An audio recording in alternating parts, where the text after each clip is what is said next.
అదొక సూర్య దేవాలయం. అన్ని దేవాలయాలకు భిన్నమైన ఆరాధన. సాధారణంగా సూర్యదేవునికి ఉన్న అతి తక్కువ ఆలయాలలో స్వామివారు ప్రత్యక్ష దైవంగా ఆరాధించబడుతూ ఉంటారు. కానీ ఈ ఆలయంలో మాత్రం సూర్య భగవానుడు ఒక గ్రహ దేవతగా ఆరాధించబడతాడు.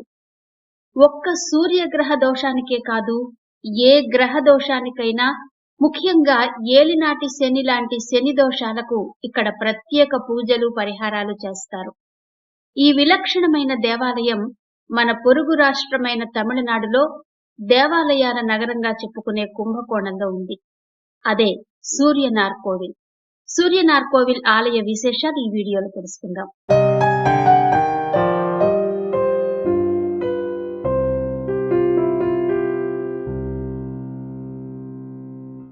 నవగ్రహాల్లో ఒక్కో గ్రహం వలన ఒక్కొక్క రకమైన దోషం ఏర్పడి రకరకాలైన ఇబ్బందులు ఏర్పడే అవకాశం ఉంటుంది. అందుకే ఆయా గ్రహ దోషాలకు లేదంటే ఒక్కొక్క సమస్యకు ఒక్కో ఆలయంలో ఒక్కో రకమైన పరిష్కారాలు చెప్తూ ఉంటారు పండితులు. కానీ ఈ ఆలయాన్ని సందర్శించి అక్కడి స్వామికి పూజలు చేస్తే అన్ని రకాల దోషాలకు ఒక్క దగ్గరే పరిష్కారం దొరుకుతుందట. అదే సూర్యనార్కోవిల్. తమిళనాడులోని కుంభకోణం సమీపంలో నెలకొన్న సూర్యనార్కోవిల్ సూర్యుడు మూల విరాట్టుగా, నవగ్రహాలు ఆ సూర్య భగవానున్నే చూస్తున్నట్టుగా నిర్మించిన అపురూపమైన ఆలయం. తమిళనాడులో కుంభకోణం సమీపంలోని తిరుమంగళకుడిలో వెలసిన సూర్య భగవానుని ఆలయం. అత్యంత పురాతనమైన ఈ ఆలయం 11వ శతాబ్దంలో చోళ ప్రభువైన మొదటి కులోత్తుంగ చోళుడి కాలంలో పునర్నిర్మించినట్టు చారిత్రక కథనాలు చెప్తున్నాయి.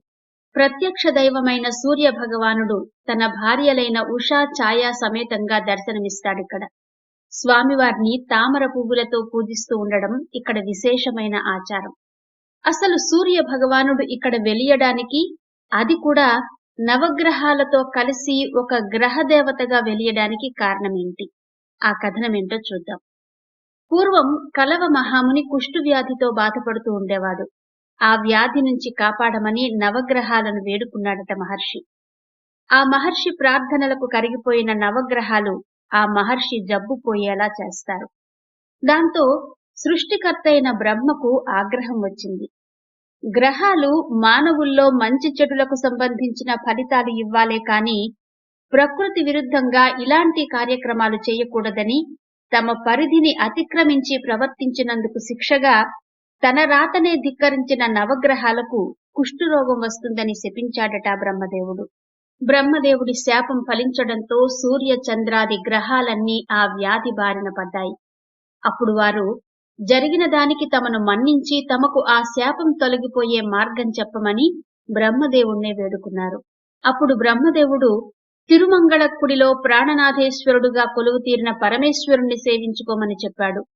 దాంతో గ్రహదేవతలందరూ భూలోకానికి దిగివచ్చి ఆ పరమేశ్వరుని ఆలయ ప్రాంగణంలో వినాయకుణ్ణి కూడా ప్రతిష్ఠించి మంగళాంబిక సమేతమైన ప్రాణనాథేశ్వరుణ్ణి, గణపతిని పూజించడం ప్రారంభించారు. వారి తపస్సుకు మెచ్చి ప్రత్యక్షమైన పరమేశ్వరుడు శాప విమోచనం కలిగించి ఒక వరాన్ని కూడా ఇచ్చాడట. సమస్యలున్నవారు, గ్రహ దోషాలతో బాధపడుతున్నవారు నవగ్రహాలు తపస్సు చేసి అనుగ్రహం పొందిన ఈ స్థలానికొచ్చి నవగ్రహాలను ప్రార్థిస్తే వారి సమస్యలు తప్పక తీరుతాయని వరాన్ని కూడా ప్రసాదించాడు పరమేశ్వరుడు. ఇక నవగ్రహాలు తన పట్ల చూపిన దయకు కృతజ్ఞతగా కలవ మహాముని తిరుమంగళకుడి ఆలయ సమీపంలోనే నవగ్రహాలు తపమాచరించిన చోట వారి కోసం ప్రత్యేకంగా ఒక గుడిని నిర్మించాడు. అందులో ప్రధాన మూర్తి సూర్యుడు. ఆ ఆలయమే ప్రస్తుతం సూర్యనార్కోవిల్ గా ప్రసిద్ధి చెందింది. ఈ ఆలయంలో సూర్యుడు పడమటి దిశగా ప్రతిష్ఠితమై ఉంటాడు. సూర్య భగవానుడి విగ్రహానికి అభిముఖంగా బృహస్పతి విగ్రహం ఉంటుంది. ఆలయం అంతర్భాగంలోనే కాశీ విశ్వేశ్వరుడు విశాలాక్షి సమేతంగా కొలువు తీరి ఉంటాడు. ఈ ఆలయానికి వచ్చేవారు ఒక పద్ధతి ప్రకారం నవగ్రహాలను దర్శించుకుంటే మంచిదని చెప్తారు. స్థానికులు చెప్తున్న దాని ప్రకారం ఈ సూర్యనార్కోవిల్ను దర్శించుకునే ముందు తిరుమంగళకుడిలోని ప్రాణనాథేశ్వరుడి ఆశీస్సులు తప్పక పొందాలి. ఆ తరువాత ఇక్కడికి వచ్చి ముందుగా వినాయకుణ్ణి పూజించాలి. ఆ తరువాత ఆ పక్కనే నాట్య మండపంలో కొలువైన నటరాజును, ఆ తరువాత కాశీ విశ్వేశ్వరుణ్ణి, విశాలాక్షిని దర్శించి అప్పుడు సూర్యుడిని, గురుడిని దర్శించుకోవాలి. గురుడి విగ్రహం పక్క భాగంలో ఉండే ద్వారం గుండా బయటకొచ్చి అప్రదక్షిణంగా వెళ్తూ ఆ వరుసలో ఉండే శనైశ్చరుడిని, బుధుడిని, అంగారకుణ్ణి, చంద్రుణ్ణి, కేతువుని, శుక్రుణ్ణి, రాహువుని దర్శించుకుని చండికేశ్వర దర్శనం చేసుకోవాలి. అక్కడి నుంచి ప్రదక్షిణ చేస్తున్నట్టుగా గర్భాలయం వెనక వైపుగా వచ్చి మళ్లీ వినాయకుణ్ణి దర్శించుకోవాలి. ఇలా చేస్తేనే ఆలయ దర్శన ఫలితం దక్కుతుందని చెప్తూ ఉంటారు. తమిళనాడులో చోళరాజుల రాజధానిగా, రాష్ట్ర ధాన్యాగారంగా పిలువబడే తంజావూరు జిల్లాలోని విదయ్-మురుదుర్ తాలూకాలో పవిత్ర కావేరీ నది ఒడ్డున ఉంది ఈ గ్రామం.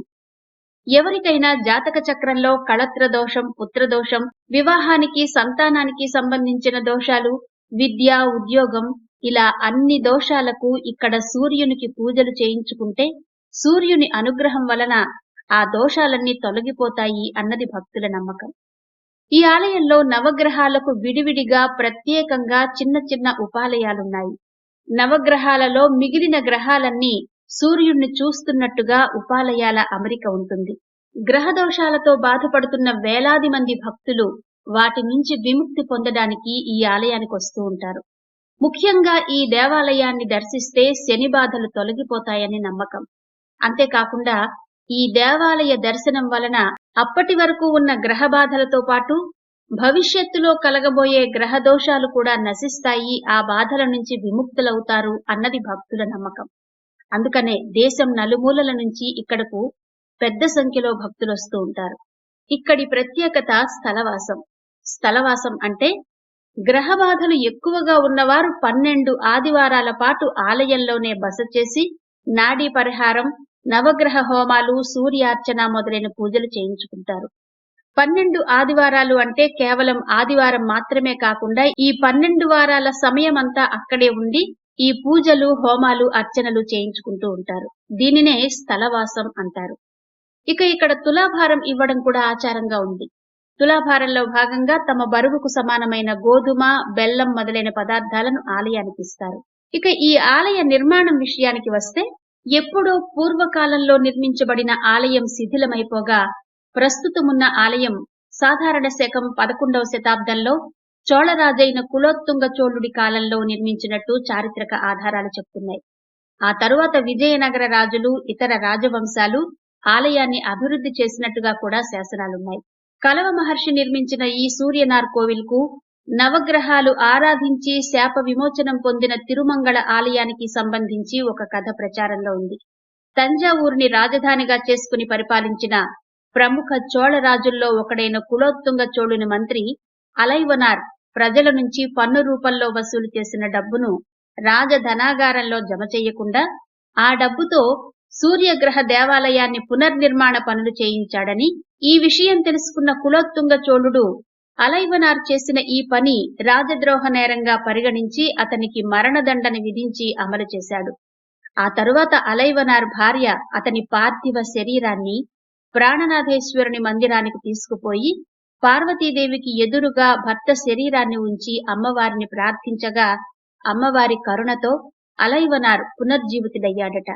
అప్పటి నుంచి ఇక్కడ పార్వతీదేవిని మాంగళ్యాన్ని కాపాడిన దేవి కాబట్టి మంగళాంబిక అని పిలుస్తూ ఉంటారు.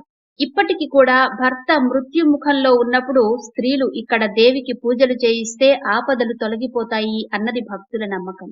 అందుకే ముందుగా ఈ స్వామిని, అమ్మవారిని దర్శించి అప్పుడు సూర్యనార్ కోవిల్ దర్శనం చేసుకోవాలని చెప్తారు. ఇక ఇక్కడ జరిగే ఉత్సవాల విషయానికి వస్తే తమిళ మాసమైన తాయ్ నెలలో జరిగే రథసప్తమి వేడుకలు అత్యంత వైభవంగా నిర్వహిస్తారు. తాయ్ మాసం అంటే జనవరి, ఫిబ్రవరి మధ్యకాలంలో ఈ వేడుక జరుగుతుంది. ఆ సమయంలో సూర్యదేవుని రథం దక్షిణం వైపు నుంచి ఉత్తరం వైపుకు తిరుగుతుందని పురాణాలు చెప్తున్నాయి. ఈ సందర్భంగా ఆలయంలో రథసప్తమి వేడుకలు అత్యంత వైభవంగా 10 రోజుల పాటు జరిపిస్తారు. అలాగే ప్రతి తమిళ మాసం ప్రారంభంలోనూ ప్రత్యేకమైన వేడుకలు జరుగుతాయి. దీనినే మహాభిషేకం అంటారు. ఈ మహాభిషేకానికి విశేష సంఖ్యలో భక్తులు హాజరవుతారు. ఈ ఆలయాన్ని ప్రతిరోజు ఉదయం 6 గంటల నుండి 11 గంటల వరకు, తిరిగి సాయంత్రం 4 గంటల నుండి రాత్రి 8 గంటల వరకు దర్శనం చేసుకోవచ్చు. ఇక ఈ ఆలయానికి ఎలా వెళ్లాలో చూద్దాం. ఈ ఆలయం తమిళనాడులోని కుంభకోణానికి 15 కిలోమీటర్ల దూరంలోనూ, కుంభకోణం కదిరమంగళం రోడ్డు మీద ఉన్న అదుత్తరైకి సుమారు 3 కిలోమీటర్ల దూరంలోనూ ఉంటుంది. రైల్లో వచ్చే ప్రయాణికులైతే కుంభకోణం రైల్వే స్టేషన్లో దిగాలి.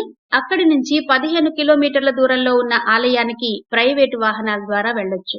ఇక విమాన మార్గం ద్వారా వెళ్ళాలి అంటే ఈ ఆలయానికి సమీపంలో ఉండే విమానాశ్రయం తిరుచినాపల్లి. తిరుచినాపల్లిలో విమానం దిగిన ప్రయాణికులు 110 కిలోమీటర్ల దూరంలో ఉన్న ఈ ఆలయానికి ప్రైవేటు వాహనాల ద్వారా చేరుకోవచ్చు. ఇక వసతి సౌకర్యం విషయానికి వస్తే కుంభకోణంలో ఎక్కువగా మనకు వసతి సౌకర్యం ఉంటుంది. కుంభకోణంలో వసతి ఏర్పాటు చేసుకుని అక్కడి నుంచి ఆలయాన్ని దర్శనం చేసుకుని మళ్లీ కుంభకోణంలోని వసతికి చేరుకోవచ్చు.